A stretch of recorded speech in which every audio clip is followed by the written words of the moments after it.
Pasan ng Pasko, ramdam ang saya. Si Doro Banks nagbabalik na. Super busy lately, minsan napapagod, kaya nag-recharge na rin. So ito na naman isang magandang umaga. Si Doro Banks ay gumagala na naman. Saan na naman kaya napunta? Siyempre, bago to, di ba? Bagong location. Siyempre, naghahanap na tayo ng mga source para siyempre sabihin kung saan pwede magpunta ng mga event. So nandito tayo ngayon sa MNH Cab Cabin Annex Alas Asin. So first time natin dito. So ano nga bang gagawin natin dito? Siyempre, may mga costume parade daw. Siyempre, si Doro Banks ay nagpapa-costume at nagme-makeup.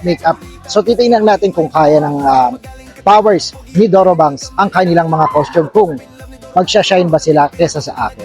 So abangan natin sila sa paglabas. Dito lang tayo sa main entrance para hindi tayo makasagabal. And mamaya, abangan nyo ulit si Doro Banks. After nito, magpapahinga lang ng konti, may lakad na naman. So saan kaya? Abangan. We are the great NHS Alas Asin with Dora Bataan at Biyahe ni Drew.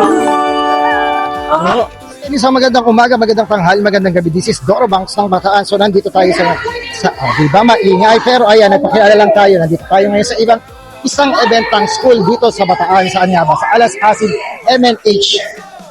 So ayan, ano bang gagawin nila? Siyempre may mga kapakostume sila. Siyempre, papatalo ba naman si Doro Banks? So tingnan nyo sila, ayan, nag-aabang na. So ayan.